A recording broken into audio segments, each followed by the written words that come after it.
અમદાવાદમાં 12 જૂનના રોજ એક દુઃખદ અકસ્માત થયો, જેમાં એર ઇન્ડિયાની લંડન જતી ફ્લાઇટ ટેકઓફ બાદ ગણતરીની પળોમાં મેઘાણીનગરના રહેણાંક વિસ્તારમાં તૂટી પડી હતી.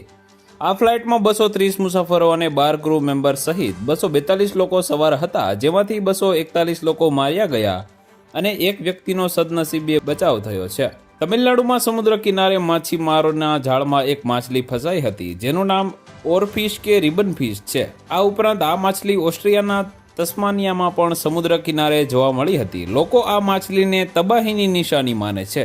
એવી માન્યતા છે કે જ્યારે પણ આ માછલી જોવા મળે છે ત્યારે કંઈ ને કંઈ ખરાબ ઘટે છે. વર્ષ 2011માં ઓરફિશ એટલે કે રિબન ફિશ જાપાનમાં જોવા મળી હતી. ત્યારબાદ જાપાનમાં ભયાનક ભૂકંપ અને સુનામી આવ્યા હતા. લોકોનું માનવું છે કે આ માછલી દેખાયા બાદ મોટા ભૂકંપની ઘટનાઓ ઘટે છે.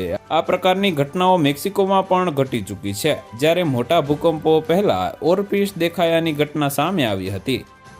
તો વધુ માહિતી મેળવવા માટે ચેનલ સાથે જોડાયેલા રહો. વિડીયો પસંદ આવે તો લાઈક કરી દેજો. ચેનલમાં નવા છો તો સબસ્ક્રાઇબ કરી દેજો.